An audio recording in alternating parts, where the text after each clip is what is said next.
What if I told you the end of the world is already written? That the chaos we're seeing, wars, economic collapse, global unrest, was predicted over 2,700 years ago. Who predicted all of this? Not some vague mystic, but a prophet whose words have never failed. Isaiah.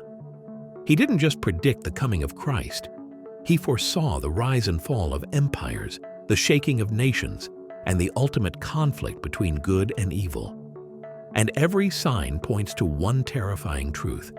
We are the generation that will see it fulfilled. Why are ancient prophecies about Babylon, Russia, and Israel suddenly making headlines?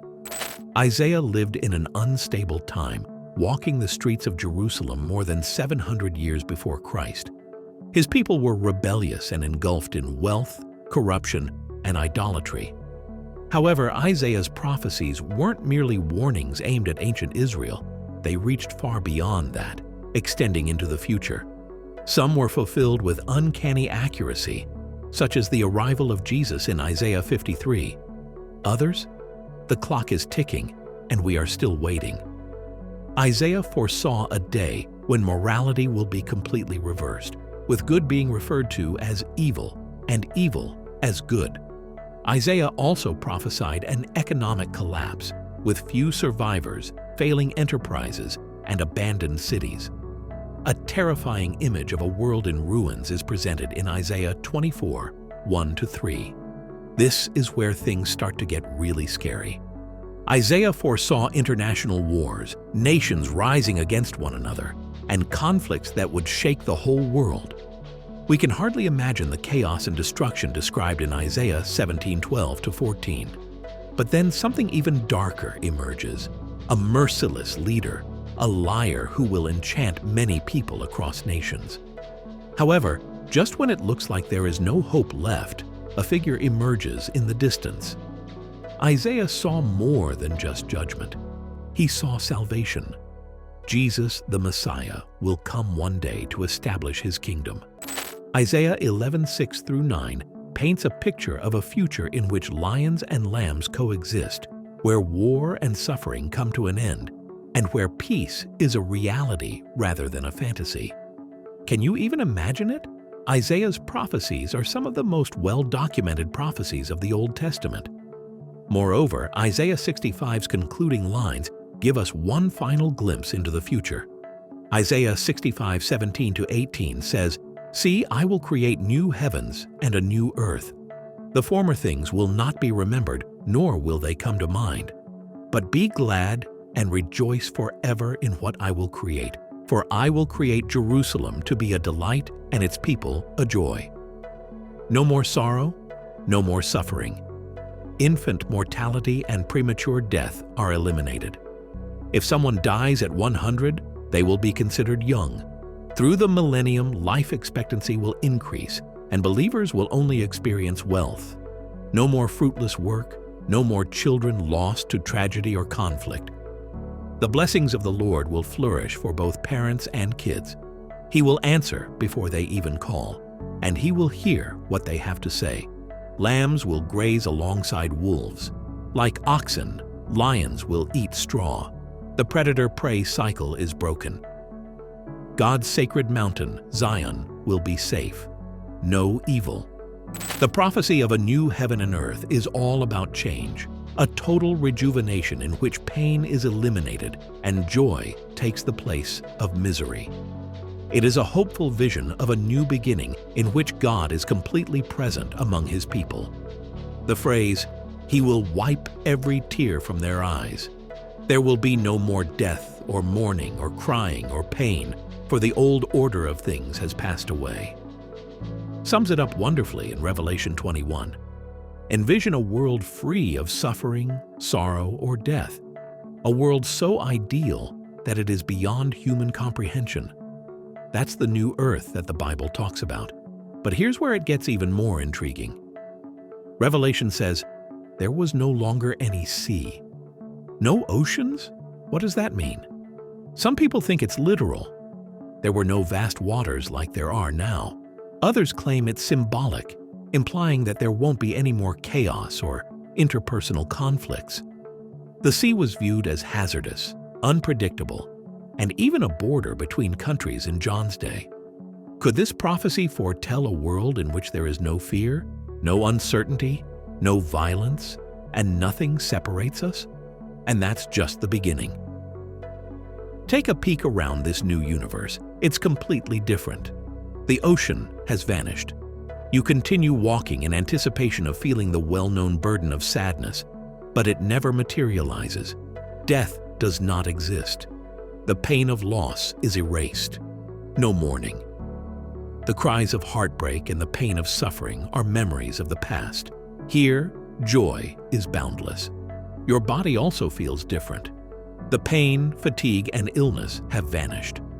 What's even more amazing is that the curse is lifted.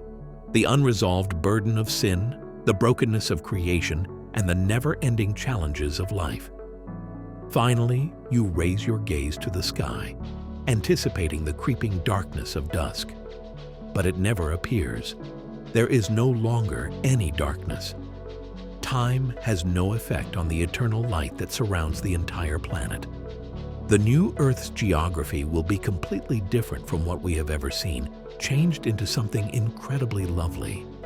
Are you ready to step into a world so breathtaking and perfect that the struggles of this life feel like a distant dream? That is what the new Earth and heaven promise.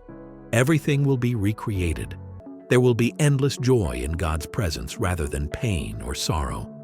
Everyone is welcome to accept the invitation if they desire more. Let the one who desires take the water of life without price, Revelation declares. It's not about status or merit, but about longing for something beyond this broken world. However, when will it take place? That's the mystery. The Bible teaches us that no one knows the exact day or hour, not even the angels up in heaven. In God's hands, time functions differently. What appears to be a delay is actually His patience, allowing more people to seek Him out. The most amazing part is that this isn't about forgetting our past, but stepping into something so extraordinary that the old pains no longer matter.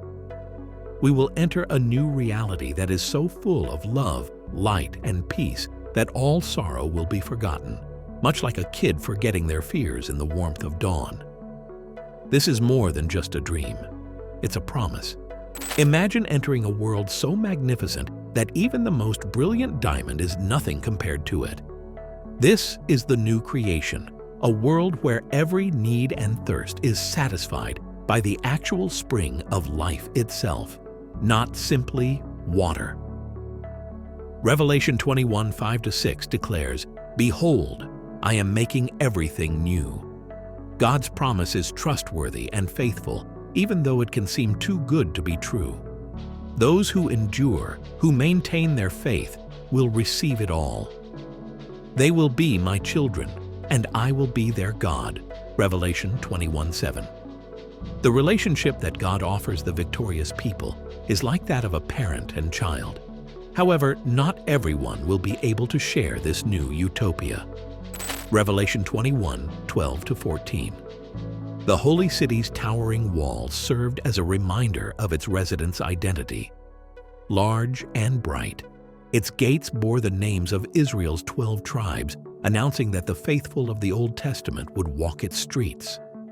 However, beneath its surface, another inscription revealed a more profound story. The 12 apostles of the Lamb, who symbolized the Church and New Testament believers. Here, within the new creation, the old and new covenants would come together and live in perfect harmony. As John saw the vision, the angel beside him held up a golden measuring rod, its brightness mirroring the glory of the city in heaven. The city was the ideal shape, a cube that measured 12,000 stadiums in length, breadth, and height. It was huge, with each dimension measuring over 1,400 miles, nearly half the distance between New York and Los Angeles. The towering height of the city, which serves as the capital of God's new world, reaching up towards the heavens, is undoubtedly one of its most breathtaking characteristics. Its walls were 144 cubits thick, or around 72 yards, and they stood like a work of divine art. The city glistened like a dream, with its walls made of jasper, a translucent gemstone that sparkled with the light of heaven. The gold that flowed through the streets was so pure that it seemed as transparent as glass. The most brilliant stones, including jasper, sapphire, agate, emerald, onyx, ruby, chrysolite, beryl, topaz, turquoise, jacinth, and amethyst, were scattered over the very base of the city walls. Each of the 12 gates was carved from a single large pearl. No human intellect could have imagined such grandeur, for here was not just a city, but the masterpiece of the Almighty. Even though the building was stunning, there was one thing that stood out more than the others. The temple was missing. In contrast to Jerusalem on earth, where the center of worship was a temple, this place did not require one. The Lord God Almighty and the Lamb had a temple-like presence in every corner of the city. No sun, moon, or other celestial body was required to supply light, because God's glory was more brilliant than any star, and the Lamb was its eternal lamp. There would be simply enduring brightness instead of night or darkness. What would life be like in such a place? The people who live in this new city will never experience fatigue or the weight of tiredness, in contrast to the weary souls of the old world. They would no longer need to sleep, since their glorified bodies would be immune to weakness. The wonders of God's creation would be so great that boredom would be a thing of the past. Kings and nations would continue to exist. Imagine everyone flocking to New Jerusalem, the ultimate destination, soaking in its stunning beauty and grandeur. However, not everyone was able to enter this city. The gates were not for the unclean. No dishonest heart or humiliating act would ever make it through. The only people who would live in this paradise were those whose names were recorded in the Lamb's Book of Life, those who had believed in Jesus. Although everyone was invited, the conditions were set in stone. Only those who had been redeemed and cleansed by the Lamb's blood would ever be allowed entry.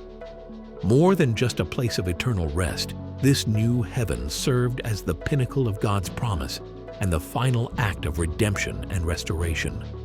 A home in which His people would fully experience His presence. This is where the deep yearning of humanity would come to fruition. God would be right there with them, and they would truly be His people. Perfect communication with the Creator, no distance, no separation. Do you believe we're the generation that will see these prophecies fulfilled? Drop yes or no in the comments and tell me why.